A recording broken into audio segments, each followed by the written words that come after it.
Coba aku iso gede. Pangono kok Durna bapakku. Bapak saka ngendi? Wong arep menange dhewe. Anggere kalah kata-kata kok rene gecek.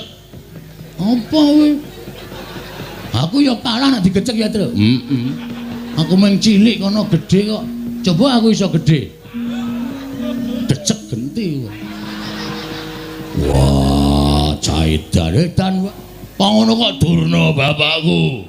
Ari salah. Ora, sing kebangetan iki sampean. Sampeyan kok gelem dadi anake Durna? Wis tak takon, rupane Durna kaya ngono kok anak-anak kaya sampeyan baguse ra jamak-jamak. Wong sementen iki mboten percaya. Durna sing menehi banyu suci Perwitasari. Salah. Salah. Sampeyan niku jane mbiyen dijlomprongke karo Begawan Durna kon jegur segara.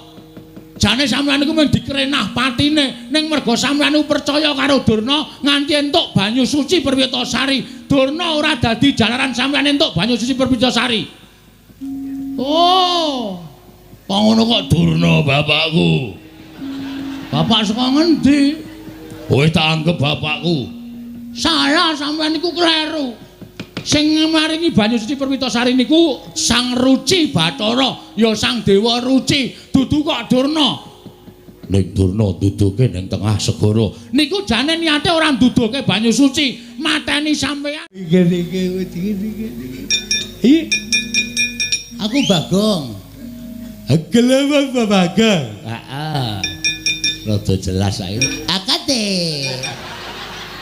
Aku mesti akate. Tulis.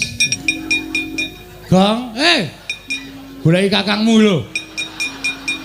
Masa kakangku kan kowe. Ora iki anake Semar Buangan biyen. Rene lho. Agak apa iki? Ajak kaya Pak. Ajar. Wah, radong. Agak dah. Agak jakle. Aku betul tulis sini. Agak kecewa juga selek kata.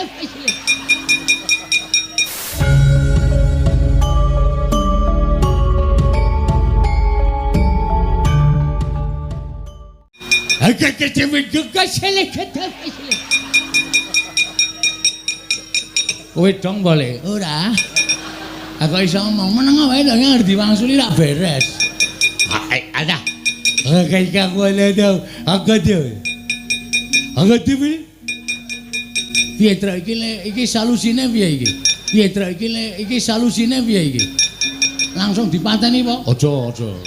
Wis iso nggo dolanan asik ya. Pateni kok dhewe ra duwe dolanan.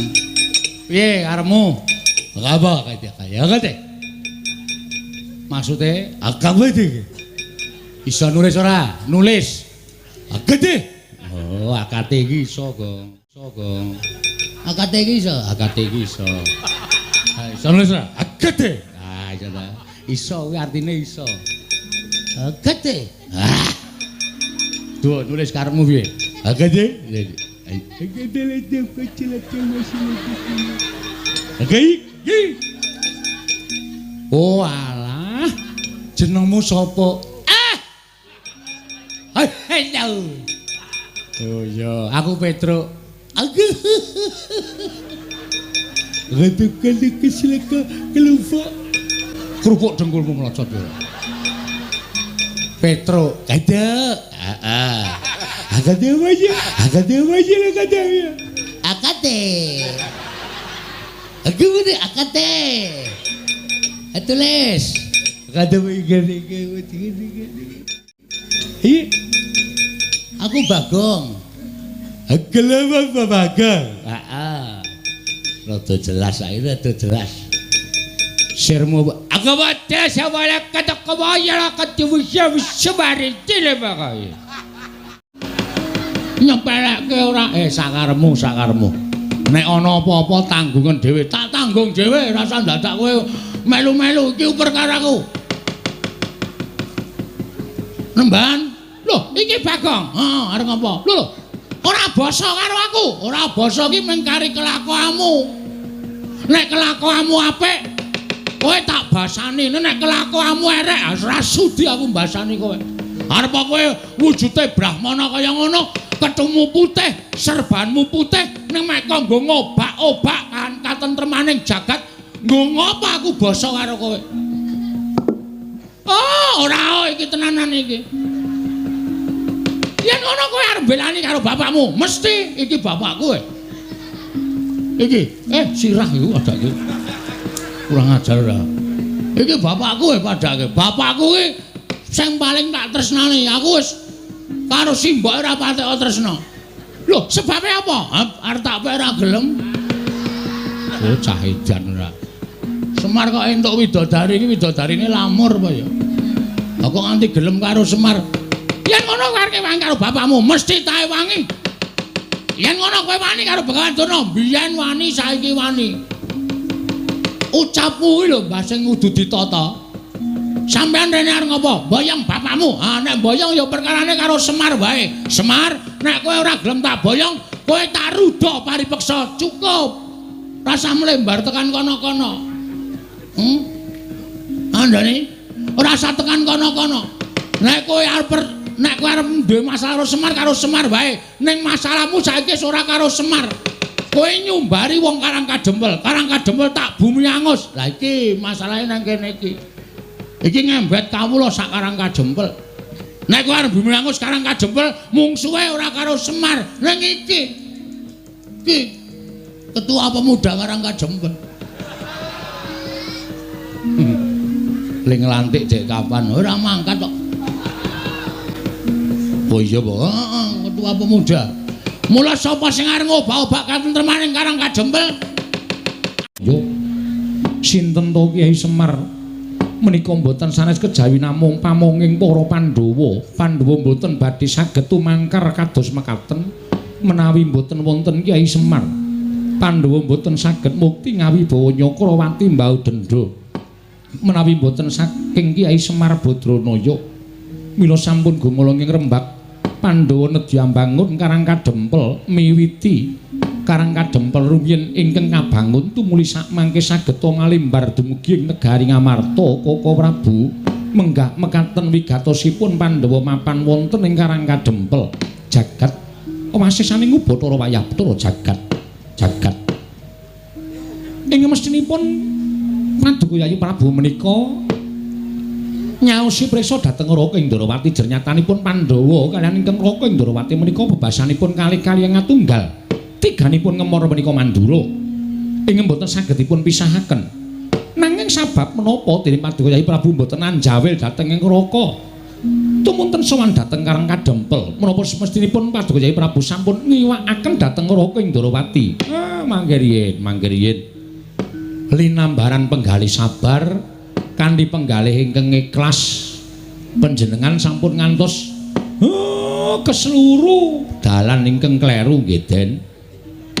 Namung babakan perkawis mboten tetarosan kemawon menika mangke ndak mboten sae kedadosanipun kula sing ajeng munjuk atur sasamunipun Pandhawa rawuh wonten ing Karang Kadempel estunipun kula menika sampun munjuk atur mergi Pandhawa menika nggadahi piyai loro sing nuwun sewu. Wonten ing mriki kula matur ingkang nggadahi lelabetan ageng tumraping para Pandhawa setunggal. Inggih menika pepayunging para Pandhawa Sinuwun Darawati dene kula menika namung pamomong. Kula menika namung pamomong. Mestinipun Sinuwun Punta kedahipun tetarosan langkung rumiyin kalian Sinuwun Kresna. Ngibaratipun Pandhawa menika kreta lan jaranipun kusiripun Nata Darawati. Menika mangke ndak boten prayogi menika sampun wungsal wangsul kula aturaken nang wangune Pandhawa ngantos dinten menika dereng atur rembag ingkang sampun aturaken dhateng Paduka Sinuwun Darawati. Iya pancen durung matur marang panjenengan ingsun Kyai Semar nggih. Mula kula matur sing sabar sing ikhlas nuwun sewu. Mboten niatipun Pandhawa menika nyupekaken dhateng Sinuwun Kresna babar pisan mboten. Mboten niat Pandhawa menika badhe supe dhateng lelabetanipun Sinuwun Darawati menika mboten. Pancen mangke menawi sampun saged rinantam wewangunan wonten ing Karang Kadempel tumuli badhe munjuk atur ngersanipun Sinuwun Kresna. Sabab Pandhawa mboten kepengin ngrepotaken dhateng Sinuwun Ndarawati, merga Sinuwun Ndarawati menika dipun anggep kadang werdanipun para Pandhawa. Mila tumunten ingkang dipun bruki perkawis menika Semar. Ajeng kula selaki mboten wonten ginanipun. Mongko gegayuhanipun Pandhawa menika sae. Anggenipun badhe mbangun Karang Kadempel. Krana wewangunan negari Ngamarta menika dipun wiwiti saking Karang Kadempel pamripun Sinuwun Punta menika mangke sageta malimbar dumugi negari Ngamarta. Lah menika lho Sinuwun. Menika ingkang kula anggap leres. Mergi racak-racakipun ingkang sami kelampah. Wewangunan menika punjeripun wonten ing Kutagara. Wekasan ingkang mapan wonten ing Pradesan Karangparden. Wonten ing pagunungan boten saged ngraosaken. Mila tumunten sak mangke kula genahaken dhateng para Pandhawa, mrenahaken dhateng para Pandhawa. Wewangunan dipun wiwiti saking Karang Kadempel. Mengkono Kakang Semar nggih. Ning nggih niku. Dereng kemawon kula menika ngrantam rancangan-rancangan ing ajeng kula aturaken Sinuwun Prabu Puntadewa babak angrayoni jujulan usuli. Wau dalu niku kula ngimpi ingkang kababar kawursita madyaning pasumpenan. Nalika semanten boten sangkan paran boten wonten asalipun saking pundi dumadakan Karang Kadempel ketekan banjir bandhak. Mongko banjir kala wau ngendhangaken ndara-ndara kula Pandhawa. Ngantos bingung kenganglangan manah kula kudu kepripun. Sareng kula nglilir saking tilem kula onceki werdining pasumpenan. Jebul werdine ngimpen ingkang kababar kawursita menika kala wau boten sanes kejawi namung nek Pandhawa nggayuh kanugrahan mongko kanugrahan karo pacoban menika adakane tekane sok bareng mung titah menika ingkang nampi pacoban menika saged ngrampungi pacoban menawi menapa boten nek iso tegese kanugrahane bakal cemepak ning yen ora inggih sampun pacobane teka mongko ora kuat nampa pacoban wekasan kanugrahane nggih bakal luncat. Niki sasmita sing kula tampa. Malah sak mangke kepasang Yogya katujuh ngenu Ndara Kresna Ndara Baladewa rawuh wonten ing mriki tuwuh kekuatan lahir batin kula. Upami mangke wonten pacoban ingkang tumanduk dhateng kadang utawi pepundhen kula para Pandhawa. Sak mangke mboten Semar piyambak ingkang kudu ngulir budi ngasah pikir tuwin ngasah kadewasan ngrampungi pacoban. Ning sesarengan tembayatan kalih Sinuwun Kresna supaya aja nganti napa sing dijangka dening para Pandhawa menika mangke nampi pacobaning Wang Mahanasa. Upami nampa pacoban ya kudu bisa ngrampungi pacoban kala wau kanthi tuntas supaya kanugrahane enggal tinampa dening para Pandhawa Sinuwun. Sigra-sigra yen permana kanca Sigra ngraken awang sesangka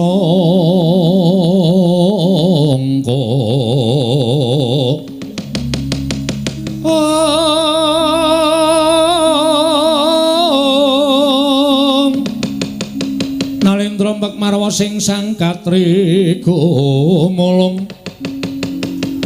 gumulung mangrempak ing wadya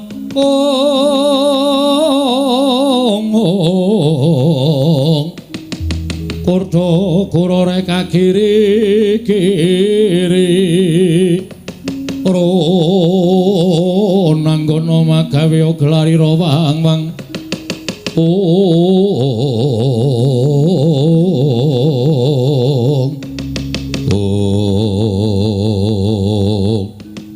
Sida madyaning padukuhan Karang Kadempel nalika semanten sami midhangetaken panjenenganipun Kyai Nayantaka nadyan sedaya kawula ing Karang Kadempel samya tumungkul ing kisma datan wonten ingkang mantun anyabawa kaperbawan wingit wimbaning Kyai Ismaya ya Kilurah Semar Badranaya dadak sakoling mangke kawis ngageder madyaning sak jawining padukuhan kathah para kawuling sami alok yen to padukuhan ketamuan priyagung boten sanes kejawi namung Begawan Durna ingkang wantun minggah wonten ing pendhapi padukuhan Karang Kadempel akarya jingak kang samya mulat minggah ing Sang Begawan Durna kaya geger kanggo samya kawula ing samya gantung sebo mangun bae para kawula kanca piyak-piyakna daya minggir dalu-dalan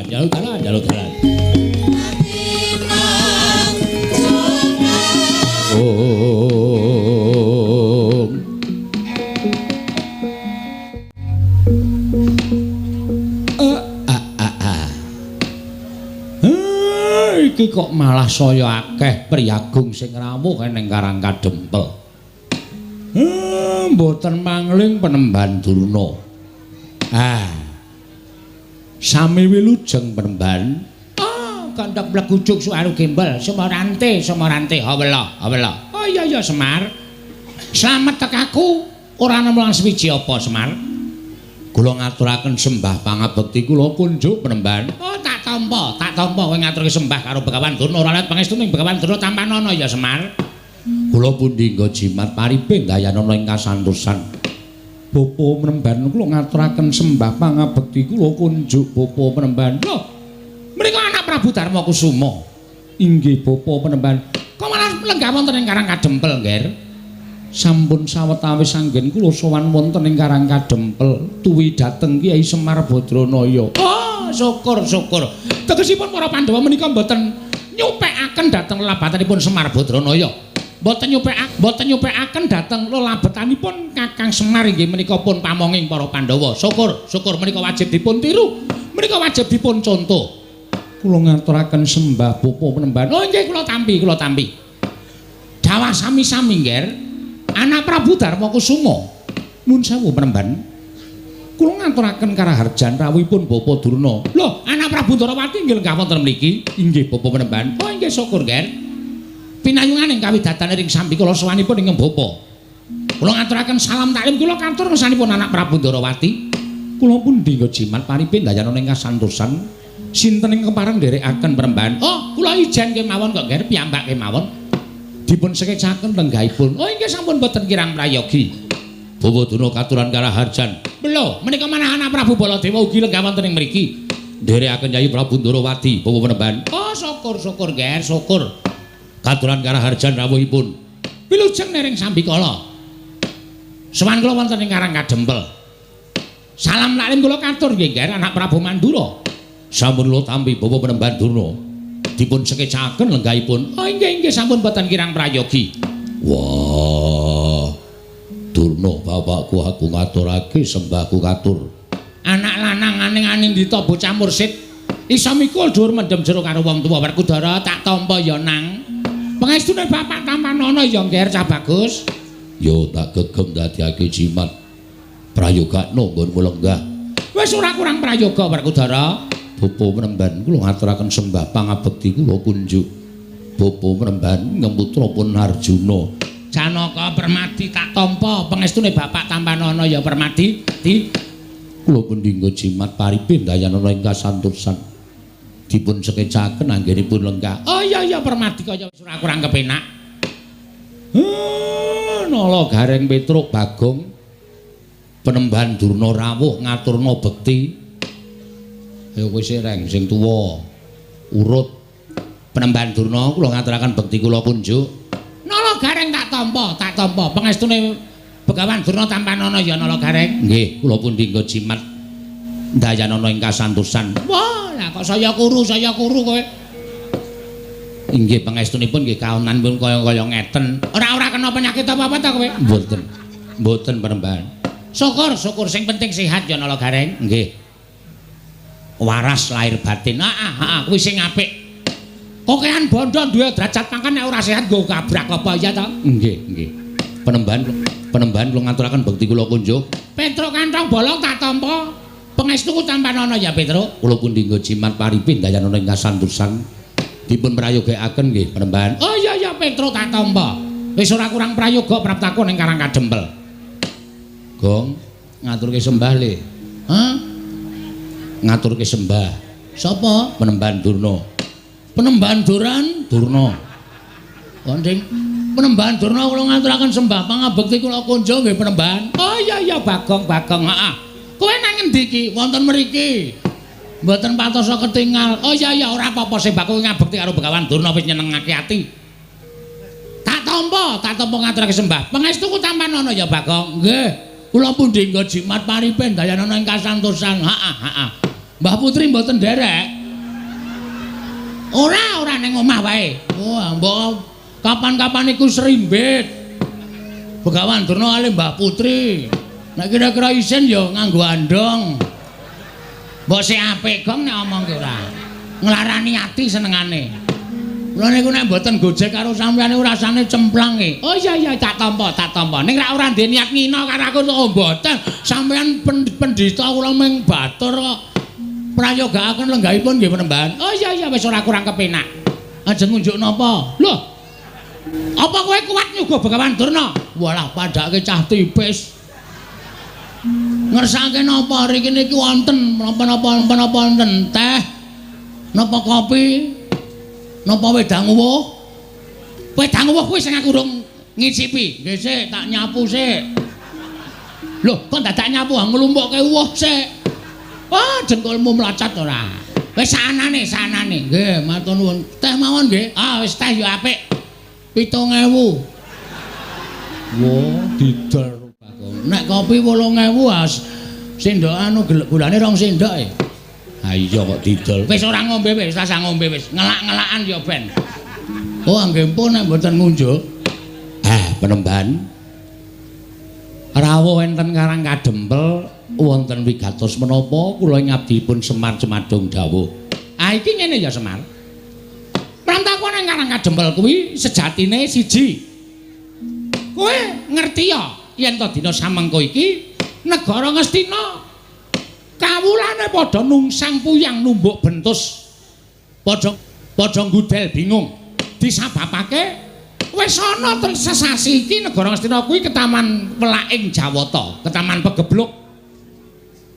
Monggo akeh sangganing para kawula ing esuk lara sore tekaning pati, sore lara esuk ketiwasan. Nalika semono aku manekung marang kersaning Gusti mergo aku tinangisan dening anak Prabu Duryudana supaya iso gawe padang kana negara Ngastina. Tumuli aku manjing ana ing sanggar pasemeden suci. Aku ngenengake cipta. Ora gantaran wektu ana dewa ingkang paling sasmita karo Begawan Durna.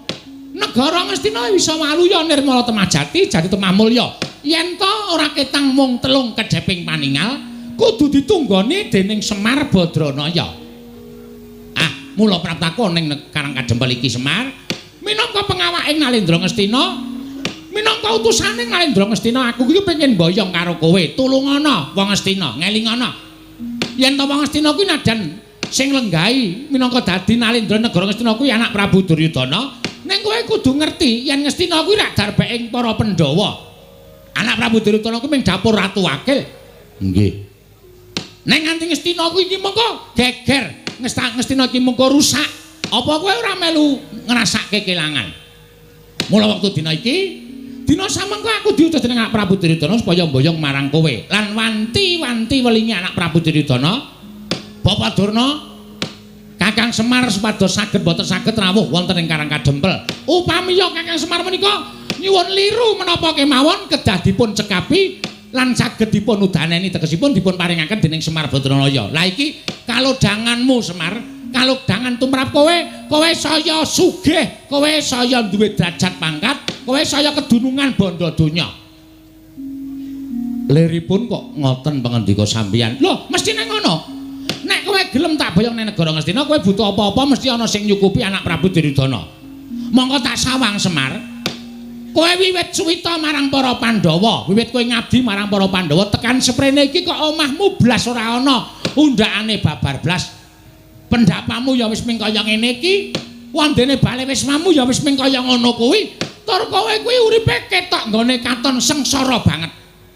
Mula dina iki ayo padha benake uripmu sarana kowe rawuh ning negara Ngastina, kowe dadi srana Berating Sukerta sing tumanduk nang negara Ngastina, tur kowe uga bakal entuk brana picis derajat pangkat.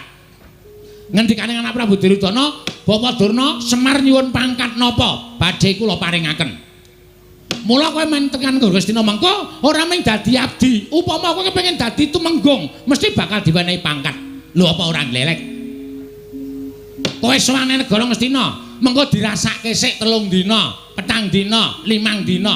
Nek jenak nek kepenak nggon urip ning negara Ngastina, ora usah wedi karo anak-anakku Pandhawa. Anak-anakku Pandhawa mesti padha manut karo Begawan Durna. Omahmu iki dimbrukke. Omahmu iki dimbrukke. Kaya ngene iki nang Ngastina wis ora kanggo. Ngastina wis ora kanggo tak kandhani. Kaya ngene iki nang Ngastina menggo kayu bakar. Nggih. Dimbrukke terus monggo kowe tak yasake omah ning negara Ngastina. Nek perlu sak anak-anakmu. Sak anak-anakmu tak yasake kabeh. Mengko digawe perumahan Ponokawan. Sing pinggir dalan gedhe kuwi tak yasake omahmu, kowe njaluk tingkat pira bakal tak turuti. Mengko sing tengah tak gaweke omahe Gareng. Mengko sing nomor 3 tak gaweke omahe Petruk, ya apik-apik kabeh. Mengko sing kari dhewe tak yasake kandang kirek. Gong, arep diasake kandang kirek kowe. Asik lho. Kok malah asik to? Aku ora ngerti po, selama iki aku kan turu ro kirek. Oh, malah seneng to. Heeh, wis ora apa-apa. Aku dadi wong dikorbanke iki ra masalah kok, Tru. Dadi anak Semar dadi kari dhewe ya ming rekoso. Saiki arep dadi perumahan ya ming diasake kandang kirek, ora masalah, ora masalah. Kowe matur karo aku, Semar. Gage, kowe njaluk apa? Njaluk Brana Picis? Pirang miliar, pirang triliun dibayar kenceng. Anak Prabu Duryudana kuwi ratu ingkang sugih dhewe. Seprapat jagat bandane ora bakal kelong nek ming bayar karo kowe. Apa kowe njaluk diasake kereta kencana ingkang ditarik kuda cacahe 8. Mengko bakal diasake. Waton kowe gelem menyang negara Ngastina ora kita mung sedhela. Merga iki dadi kewajibaning Begawan Durna. Nggonku wis dipercaya dening anak Prabu Duryudana supaya mboyong marang kowe. Wektu dina iki kowe manuta. Ayo tak boyong ning negara Ngastina. Mengko yen ora betah, kowe bali ora apa-apa. Bali ora apa-apa. Sing wigati wis rawuh ning negara Ngastina. Ning dene kowe engko betah, ya mampano ning Ngastina sateruse ora apa-apa. Njaluk pangkat apa bakal dituruti, njaluk Branda Prabaya Picis apa wae bakal dituruti. Wis cukup semono wae sing dadi aturku marang kowe Semar. Kowe meneh ana wangsulan karo Begawan Durna. Saguh apa ora? Nek saguh matur nuwun, dene ora perkarane apa, dasarmu apa aku tak ngerti. Nggih. Jane nek digagas kanthi gagasan lair napa sing mangendikake niku sapa sing ora kegut, sapa sing ora manut karo pangendika sampeyan. Ning nuwun sewu, nek cara batin kok geseh kalih angen-angen kula. Lho, geseh piye? Nuwun sewu penemban. Kabagyaning lahir batin menika mboten diukur saking kakeng Brana Picis lan dhuwuring derajat pangkat, apike bale wisma lan menterenging titian menika mboten. Ning tumrap Semar, kula wit riyin tekan sakniki niku mapan teng mriki niku ati kula wis seneng. Nadyan napa-napa sarwa kekurangan, ning batin kula wis ngrasake kabagyan ingkang cukup tumrap urip kula. Mula nek sampeyan ajeng boyong karo Semar kok dadak mangiming-imingi Semar butuh derajat pangkat, Semar butuh duit, Semar butuh apa? Kula pun boten kegut kali derajat pangkat. Mula manggawe ukara liyane kuwi sampeyan supaya iso nglembuk atine Semar. Kula ampun mangwenehi duit, ampun mangwenehi derajat pangkat niku dudu gegayuhan kula. Gegayuhan kula niku kabagyaning lahir batin pun niku mawon. Arepa kula teng Ngastina kebekan Brana Picis, omah kula apik, titian kula apik, ning nek batin kula ora tentrem, cepak modare. Ning nadyan kula mapan teng Karang Kadempel, apa-apa sarwa kurang, paribasan mangan sedina ping 3 durung kantenan iso ajeg. Ning nek ati kula seneng, wong seneng atine niku nyurung dateng kebagas kewarasan awake. Mula kula nyuwun pangapunten nek sampeyan pamer perkara Brana Picis, kula ora iso kegut penemban, nyuwun pangapunten. Lah terus kowe njaluk apa? Aku tak takon karo kowe. Kowe njaluk apa? Nek kowe njaluk apa wae sakliyane derajat pangkat Brana Picis, matura. Mengko aku sing matur marang anak Prabu Duryudana supaya ngleksanane apa kang dadi panjalukmu ing mengkono kowe iso sowan ning negara Ngastina. Nek kula matur mboten gerah penggalih. Ora. Nek kula ngomong mboten sakit penggalihe. Ora arep lara. Kula gelem sowan teng Karang Kadempel utawa teng negari Ngastina diboyong sinuwun Duryudana lumantar ndara penemban Durna saguh. Wong nyatane kula niku urip mboten bedak-bedake. Ngamarta ya Ngastina, Ngastina ya Ngamarta. Sapa sing butuh karo Semar kula mesti nderek, kula mesti manut. Ning siji waton Ngastina niku resik, Ngastina niku lemah sing becik, papan sing suci. Tegesipun nek Ngastina mriko tesih kathah priyantun-priyantun sing watake angkara budine Candala. Nuwun sewu, kula wedi nek kelepetan tumindak sing elek. Kula semelang nek sipat kula dadi sipat angkara budi Candala. Mula kula gelem teka teng pundi papan niku nek pancen papane niku wis resik saka menungsa sing tumindake angkara. Kula tak sowan teng Ngastina ning wong-wong sing dadi tuk sumbering perkara niku mangsingkirke dhisik sengking negara Ngastina. Kula gelem sowan teng negara Ngastina Panembahan. Durna panalingan ala majaring ratri denenggak jangganira kapisanan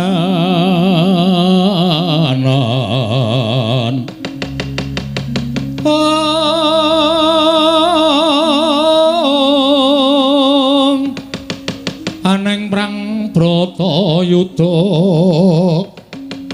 mastaka kabuncang mungging wana mastaka kabuncang mungging wana ing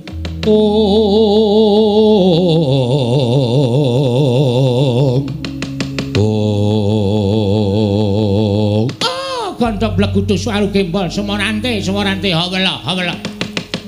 ketoke omonganmu ki seklimah ketoke omonganmu ki mung sithik ning janjane nyocok ning ati Semar. Kowe ngandhake yen to kowe gelem sowan negara Ngastina yen to Ngastina kuwi kelangan wong-wong sing watak angkara budi Candala. Ora usah dadak nganggo tembung kaya ngono. Dumuken wae Begawan Durna lan kabeh Sentana Ngastina kuwi sing tok anggep wong watak angkara budi Candala. Semar Badranaya. Apa rumasamu kowe iki derajate padha karo Begawan Durna? Kowe iki derajate mung batur gedibal 17. Kowe iki mung wong kere, kowe iki mung wong elek, kowe iki mung Panakawan. Lah kok kowe drangep-drangep ucapmu? Wani ngucap sapenake dhewe. Yen ngono cetha banget.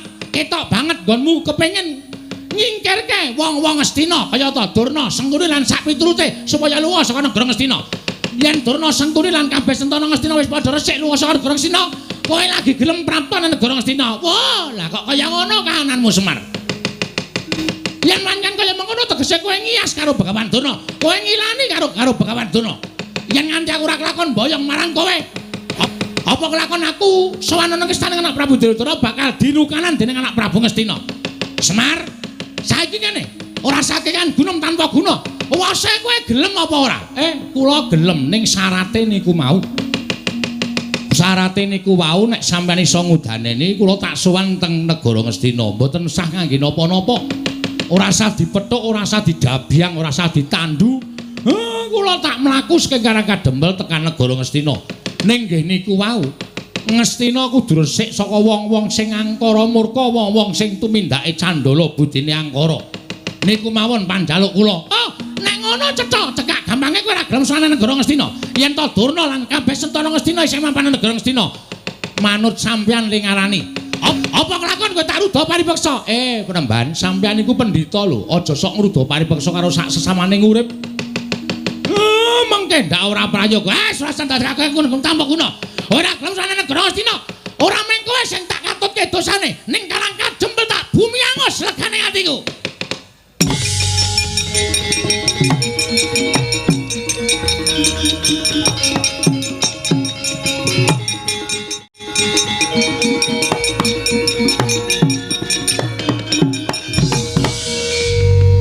Bagong kowe arep ngopo? Saka mburi kok sandalmu tok uncalke. Terus kowe maju mengarep eneng apa? Aja gawe perkara. Arepa Begawan Durna nesu, wong nesu kuwi aja dimungsuhi nganggo kanepson. Okol kuwi aja dimungsuhi nganggo okol ning nggunakake akal. Lah kowe mengko wani karo Durna malah kriwikan dadi grojokan, geguyon dadi tangisan. Semeneng ra we? Aku ngene iki mbelani karo kowe, Mir. Kowe sadar ora Durna mau ngucap apa? Tak nengke wae nek mung perkara padu karo kowe ora masalah. Toh kuwi perkaramu karo perkarane Begawan Durna. ning terakhir kata-katane Begawan Durna sing marahi aku ora kuat ngampet hardaning kanepsan. Semar nek kowe ora gelem tekan negara Ngastina, Ngastin Karang Kadempel tak bumi angus. Mar. Mbok Pak, ora sudi. Aku ki bapakmu, wis rembes sak karepmu, kowe ngayal kok kandhani kok. Kowe kudune manut nek kandhani anake kuwalik. Anak ki manute kandhani karo wong tuwa. Iki kudu diwalik, iki jaman milenial. Bang ora ngono karo wong tuwa kok sapenake dhewe. Ngono. Nek muni wis ngembet Karang Kadempel iki masalahe ora masalahmu tok. Ning iki masalahe Karang Kadempel, Pak. Dheweke ngrasani arep bumi angus Karang Kadempel. Padha karo dheweke arep mentala mateni kawula sak Karang Kadempel. Pendhita yang ngene kudune disingkirke. Apa? Kowe iki domonge kok aku ki arep ngandani karo kowe, ora usah sok ngandani, kowe iki meng SD aku insinyur kok. Nyepelekke ora sakaremu. Nek ana apa-apa tanggungan dhewe, tak tanggung dhewe, ora usah dadak kowe melu-melu iki uper karo aku. Nemban. Lho, iki Bagong. Arep ngopo? Lho, ora basa karo aku. Ora basa iki mung kari kelakuanmu. Nek kelakuanmu apik, kowe tak basani. Nek kelakuanmu erek, ora sudi aku mbasani kowe. Arep kowe wujude brahmana kaya ngono, ketemu putih, serbanmu putih, ning mek kanggo ngobak-obak kan katentremaning jagat, ngop aku basa karo kowe. Oh, ora iki tenanan iki. Yen ngono kowe arep belani karo bapakmu, mesti iki bapakku. Iki, sirah iku adake. Kurang ajar ora. Iki bapakku padake. Bapakku ki sing paling tak tresnani. Aku wis karo simboke ora patek tresna. Lho, sebabe apa? Arep tak ora gelem. Oh, cah edan ora.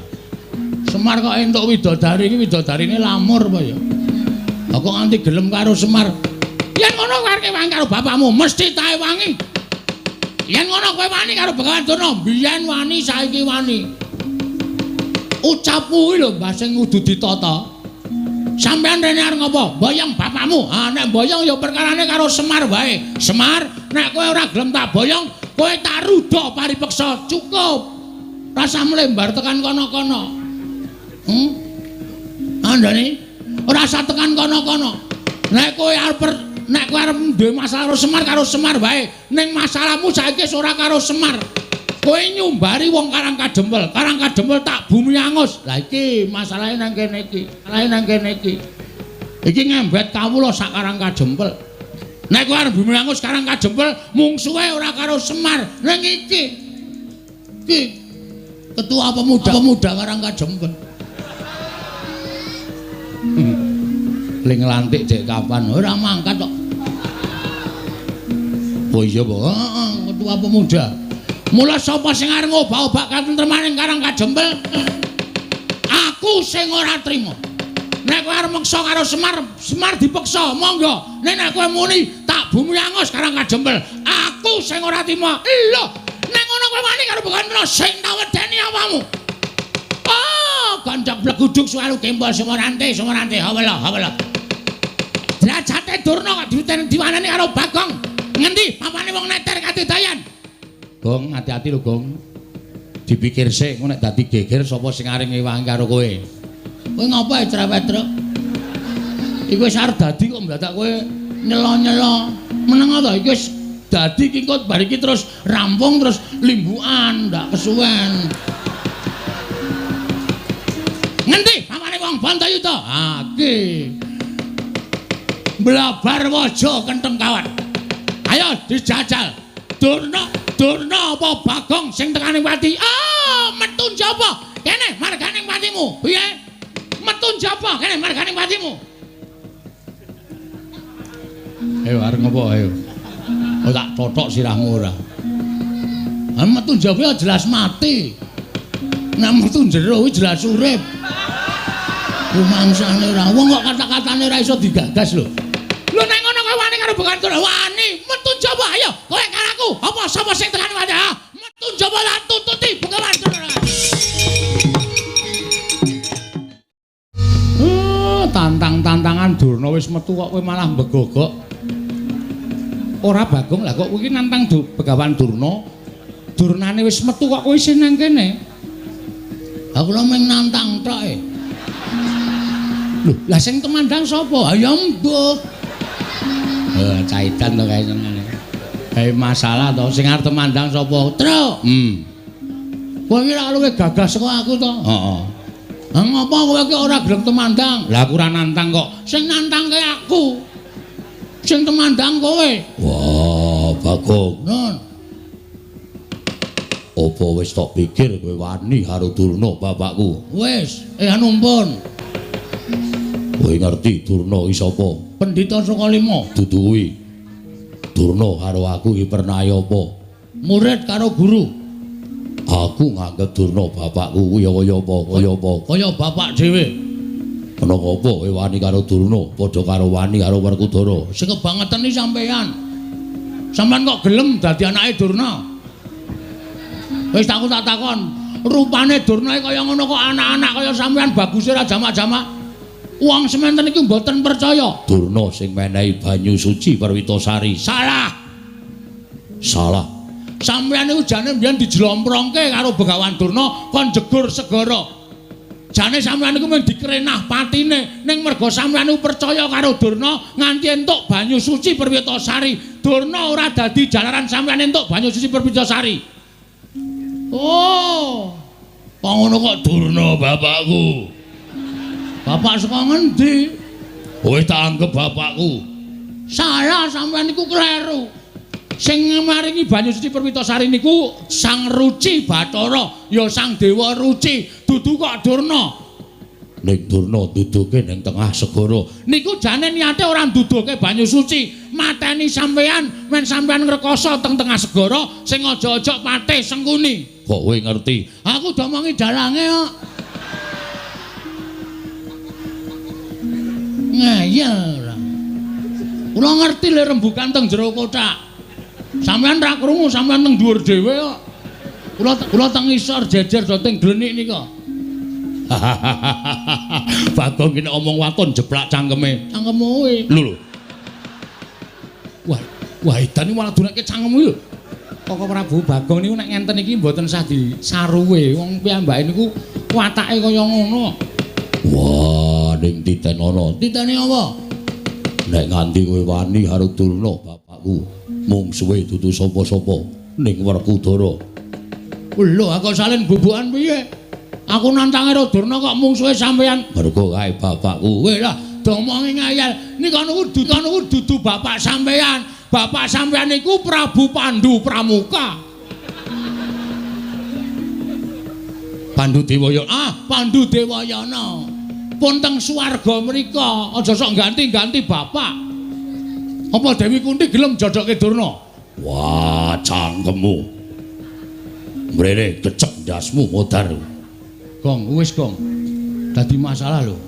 Wong kok arep menange dhewe. Anggere kalah kata-kata kok rene gecek. Apa kowe? Aku ya kalah nek digecek ya, Tru. Aku mung cilik kono gedhe kok. Coba aku iso gedhe. Decek genti. Wah, edan wae wis ngerti lagi ngerti iki Bagong Edan. Bagong Edan wis suwe. Ampun jajal gedhe, Gong. Engko sik yaene. Anggere esuk kae gedhe dhewe aku. Oh iya. Ampun Den, niki anak kula. Tur nek kula gagas nggih Durna niku ya kleru. Sampeyan ampun belani wong kleru. Kandhani mir. Sapenake dhewe ora. Apa-apa aku arep diklerokke. Nek mboyong Semar, mboyong ora apa-apa. Ning nek sampeyan minangka dadi putra bumi Karangkadempel, lahir teng Karangkadempel, nek ana wong ngrasani Karangkadempel tak bumi angus, sapa sing ora merkitik? Niki bumi wutah getih kowe arep dienggo macem-macem. Werkudara, apa? Tak pikir-pikir bener Bagong. Yen kowe mbelani Durna tegese kowe kleru. Arep kuwi gurumu. Ning Durna pancen luput ngene ngucapake. nggone bakal gawe bumi angus Karangkadempel. Sapa sing ora merkitik yen to dilairake ning Karangkadempel, urip ning Karangkadempel, seger ngombe banyu Karangkadempel, wareg mangan wulu wetu Karangkadempel. Kok bumi kelairane arep di bumi angus karo wong liya kuwi tegese wong sing ora merkitik atine, ora lara atine, tegese ora tresna karo bumi kelairane. Wah, rungokke kowe. Oh, apa-apa kok Durna bapakku arep tak belani. Mbok Ndara Janaka wae ora ngendika apa-apa kok. Padahal Ndara Janaka diparingi pusaka karo Durna pirang-pirang. Nggih to, Den? Iya. Sampeyan diparingi ali-ali ampal nggih to? Iya. Ora nesu kok kono mung entuk banyu suci Perwitasari wae.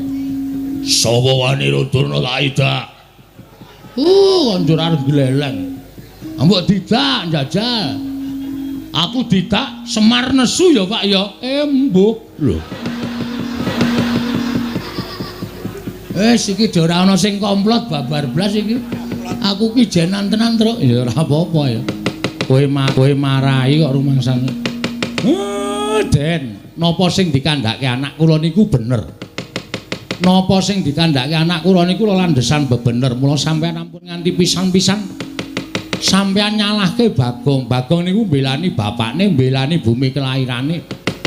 Nek enten apa-napa Bagong ya melu ngrasake nek Karangkadempel nganti di bumi angus tenan karo Durna. Napa sampeyan ora mesakake kawula sak Karangkadempel? Napa sampeyan mboten prihatin nimurpi Karangkadempel diosak asik karo Begawan Durna? Werkudara. Nggih. Apa sing dikandikake dening Kyai Semar mau bener? Lah, kandhani ngeyel. Apa sing dikandhake karo Kakang Semar mau bener? Mula aja tok belani karo Durna. Wah, yo. Ya piye? Ya wis, aku manut. Ning janji ana sing njatosi Durna bapakku aja takon dosa, tetep dadi mungsuhe Werkudara. Piye kok? Sapa sing njatosi Durna dadi mungsuhe Werkudara? Nglimpe to. Durna bingkem, heeh. Seret nang nggon sepi cucuki pukul besi sirahe. Kowe anarkis banget ya, men gemes aku. Nanti arep ketekan Durna mesti geger, nanti arep ketekan Durna mesti kisruh. Rumangsaku ora. Lah kae piye Begawan Durna wis metu ning jaba. Sapa sing arep nandingi? Rawe rantas marang-marang tak putunge, Pak. Wen bawa hati-hati.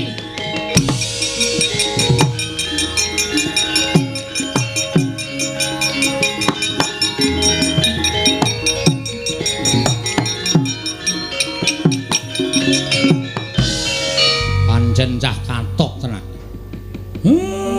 Ora wedi karo sapa-sapa. Nek wis duwe niat mbelani karo bumi kelairane kok ora nyawang mungsuhe sapa kok nekate ra jamak-jamak. Ya mung gumunku kuwi nala garing karo Petruk sing luwih sentosa, luwih tuwa kok ora duwe pikiran sing kaya ngono. Nyang, ndak seneni. Petruk ki sing gedhe dhuwur ya ora duwe pikiran mbelani Karangkadempel. Itu nun aja njatosi Durna nek ra lali. Wah, caitan ora. Werkudara iki kok padu kok musuh Panakawan demen kewirangan. Yayaji menawi ngaten samangke menapa sampun dipun aturaken Kyai Nayantaka sampun ndara dasih tegesipun kados pundi Koko Prabu? Tegesipun menawi Pandhawa nggayuh kanugrahan sakmengke pacobanipun ugi sampun cumepak ketitik Begawan Durna ingkang sampun sowan wonten ing Karangkadempel wigatosipun badhe mboyong dhateng Kyai Semar. Monggo menawi Kyai Semar sakmangke tedhak dhateng Negaring Astina tan wurunga menawa paduka supe dhateng watak wantu ning Kurawa ingkang namung badhe damel geger kawontenan negari utawi kawontenanipun Kyai Semar Badranaya. Inggih Koko Prabu menawi ngaten lajeng paringipun Werkudara. Nggih.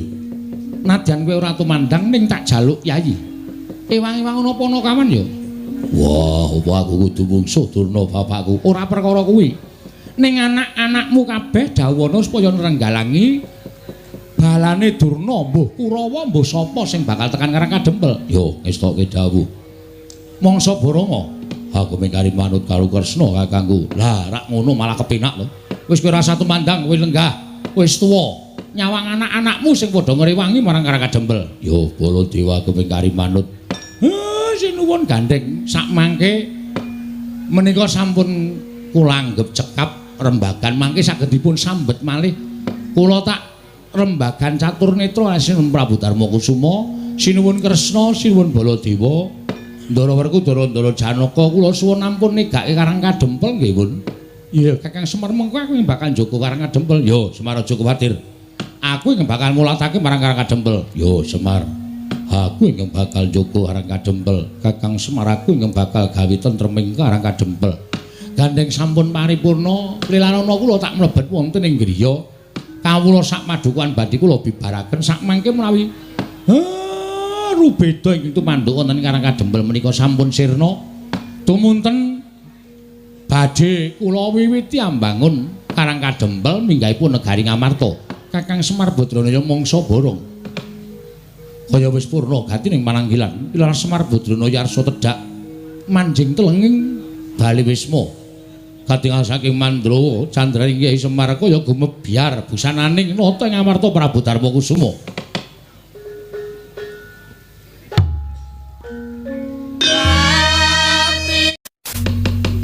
Awan-awan tak kira ning demit jedul. Iki sapa iki? Matane kok gedene Rajamak kaya nduk diceplok. Tru. Rene yo. Ngapa to? Jebul Durna ora nggawa Kurawa, Tru. Sajake iki murite Durna. Durna ya ora mung kok nggawa Kurawa, nek ora nggawa Kurawa mesti nggawa murite. Wah, lah kok iki kok awake keker kaya ngene. Ha terus? Piye iki sapa sing arep mungsuh iki? Lah kowe maju nomor 1 iki ngopo? Tak kira Kurawa. Kurawa wae ana sing tak incim. Sapa? Citraksi. Lah ora Citraksi ya Durmagati sing nganteng-nganteng. Ha iki kok wah wis tatone gambar jangkar nggon lengen. Gentro iki to. Yes men. Nek wani-wani nek ora rasa wani men ditandangi karo para putra-putra Pandhawa. Nek nganti aku mundur isin. Ha. Wis men tak lakonane, Tru. Mun nek kalah, wong menang wong perang hitunge ming loro, menang apa kalah? Menang kondang, kalah wis modar ya tak lakonane.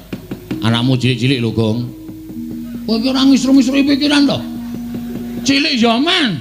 Ana mbokne kok bapakne mati ra sik nyusoni mbokne. Lah iya ning apa ora mesake sing ragat sapa? Ha kowe iki padene ngopo? Nah aku mati kok kan ndek tanggungan gula mentah anakku. Nek kowe mati aku ndek tanggungan gula mentah anakmu. Ngono kuwi tegese gotong royong antarane anake Semar malah. Wis tenang ora usah pedhi, ora usah mikir tak lakonane. Urip ya ming doyak-oyak mendring kowe kok. Mbok ya wis anggere esuk 2000, awan 2000. Borose ora jamak-jamak. Saking dene kowe kok go. Lah pitene nek wong ra duwe aku ciduk tak kredit kok. Men ciduke kok dikredit. Ora iki sapa kok dememeng wae sapa kowe? Takoni ora ngaku malah omong-omongan karo kancane. Takon ya aku, yo dasar Waranyata, putra Njodipati. Gong. Rasane aneh. Iki ngedapke mungsuh. Ngedonke mungsuh ngene iki. Ah putra Njodipati arep Antasena. Ndara Antasena ana nek nganti konangan malah kowe diajar Ndara Antasena. Eneng apa? Ya eneng. Antarja. Antarja ya ana. Gatotkaca ya eneng. Aku dudu putra Njodipati lho. Mulak-malik iki piye? Senopati Ndarawati, Ndara Sencaki ya ana. Alah sing ora ana sapa? Aku putra Madukara. Wah nek anak Madukara iki pirang-pirang. Ndara Abimanyu ora ana. Oke, tak ngaku lho. Satria ing Tanjung Anom Raden Abimanyu. Wah. Abimanyu. Aku wis tau ngerti nadyan liwat gambar. Abimanyu iki dapure ora kaya kowe. Aduh, ya wis ganti. Jeneng kok gonta-ganti ora, Ndeng, aku bature. Aku Bagong. Iki sing kandhake Begawan Durna mau. Durna muni piye? Jarene nggone bakal mboyong karo Semar Badranaya di wangsuli karo anake Semar. Sing ragil jenenge Bagong. Wah, kowe to Bagong. Dasar kewarata. Piye gleleng ora? Iki Bagong. Sing buri sapa? Iki kakangku Petruk. Kakangku meneh cilik jenenge Gareng. Telu kuwi ra iso disangga enteng. Kowe sapa? Aku keseting Sang Prabu Jayeng Sekti saka ing Pagralun. Lho, Jayeng Sekti iki sapa meneh, Truk? Mbuh. Mesti seswane Durna kuwi. Heeh, mestine. Kowe anak buah Jayeng Sekti. Yo, dasar Paranyata. Jenengmu sapa? Sumbang Surajigja. Wah, cah pelit lho. Cah pelit piye? Sumbang Surajigja ora nyumbang ora apa-apa. Duapure Bagong ora. Areng apa kowe? Goleki sing jeneng Bagong sing wani nantang karo Begawan Durna. Kowe mepalangi Begawan Durna ning boyong karo Semar Badraya. Apa wis kandel kulitmu wis 100 balungmu? Ya urung, aku urung atos. Balungku urung kandel kulit nulis sing penting wong gelut ki hitungane ming wani kok, Mas. Aku wani, kowe wani rampung ngono rasa dadak ngetes atos balungku apa kulit-kulitku rasah kesuwen. Kowe wani, aku wani. Lho, kowe wani karo aku sing tak wedeni apamu? Minggir lho. Ya. Mun ndak kedupak aku. Oh ya. Wes aku wis pencak medeni lho. Wani, Sing tak wedeni apamu? ora minggat suarep aku. Kramasi epek-epek. Sik, aku esuk mau wis kramas. Lho, tegese kramasi epek-epek iki tak kramasi sirahmu, tak nggo gatheng sirahmu. Weh lah penyakit ke Sumbang Surajigja. Ora ngerti kridane Bagong. Belum tahu apa kridane Bagong. Bagong ki sapa? Aku ki anak Semar. Semar ki sapa? Semar ki dewa Ngejawantah. Kae Sang Hyang Ismanta. Ismaya. Hah? Ismaya. Ismanta apa Ismaya? Ismaya. Ismanta itu tukang cukur ya, Truk? Heeh. Ismaya. Heeh, Ismaya kae kakangne Bathara Guru. Semar ki menehi aku Aji Jaya Kawijayan tinatah mendhat Jinala Menter. Ning Semar weling karo Bagong. Kowe tak newehi kekuatan tak nehi Aji Jaya Kawijayan, Gong. Ning aja tok nggo sewiyah-wiyah. Nggonen nek dalam waktu kamu memang apa kuwi? Berhak menggunakan utawa kepepet. Ha iki masalahe bengi iki aku wis kepepet. Lho, Sum sapa? Jenengmu sapa? Sumbang Surajigja. Kon ngundang sapa nek ora Sum? Ya wis sakaremu. Aku kepepet. Kowe nantang karo Bagong sawangan iki epek-epekku iki. Lho, epek-epekmu ngopo? Iki nek nganti engko malih abang, tak tebake diadamu ora jemblong tekan geger, aja diundang Bagong. Aku ra wedi. Aduh. Cilaka iki. Ngapusi ora sukses iki. Apa anggapmu aku wedi karo tanganmu? Aku ora wedi. Ayo cobanen. Matno Sastra Jenderal Tani Jaya ora bakal tak tinggal loncat. Maju sejang ae. Untamke nyawamu marang kayanganing Bathara Yama Dipati. Sama Ndara Sencaki. ana apa wonge? Ana. Piye Bagong? Menjoto ronggon. Menjutu ronggon Niki pun mlentrong loro niki. Diantil karo anak buah Durna jenenge Sumbang Surajigja. Mikira tak tandangane. Mbok ngono. Ora mung do wedangan wae. Kene nyambut gawe piyai-piyai do lenggan. Mangkat. Yo Bagong. Ah ngono. Serang. Yo.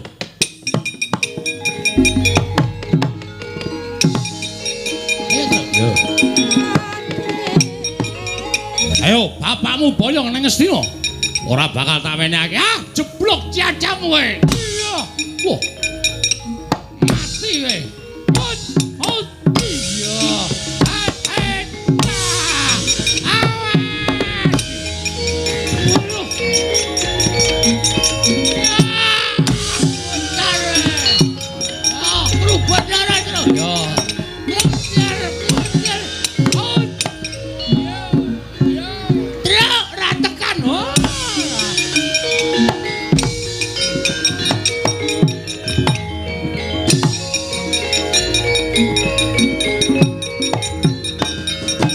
Oh.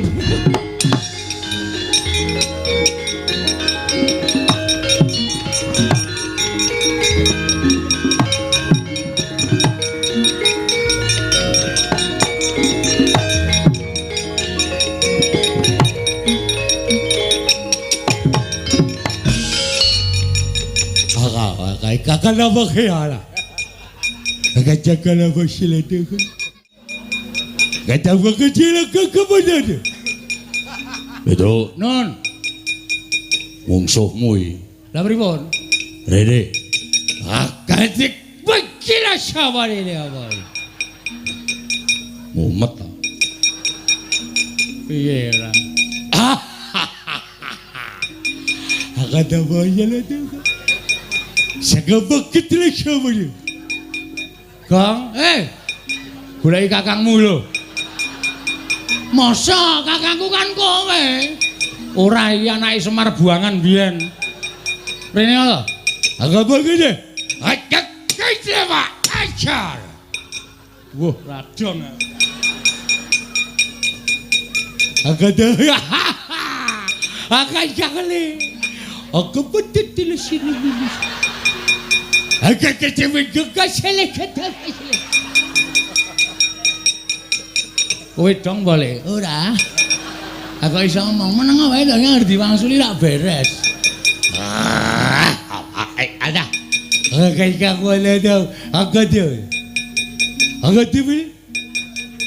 Piye Trak iki salusine piye iki? Langsung dipateni apa? Aja. Kowe iso nggo dolanan asik ya. Pateni kok ade ra duwe dolanan. Piye karepmu?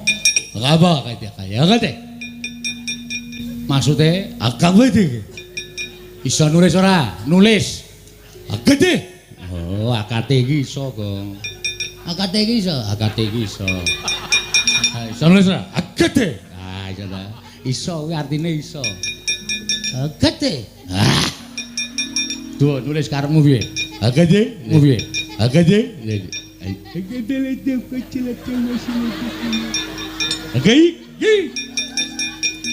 Oh, alah. Jenengmu sapa? Hello. Oh iya, aku Petro. agak kesilaka kelupa Kerupuk dengkulmu melocot ya. Petro. kada agak deh aja lah kada ya Akate. agak betul Akate. Tulis. kada begini iya Aku Bagong. agak lama bagang Rada jelas ae, rada jelas. Sirmu aku wae sawala kata kawaya kata wis sebare tile bagai. Puyer watro. Ora isih kuat aku isih kuat. apa juga tek kemarin jelas apa jadi Tulis. ada buku di mana Oh, oke banget. Ngerti dek ini. agak ada baik kada atau kabasya kada Akan terjadi kita kita kemetik. Monggo ngono dadi nggo dolanan. Saat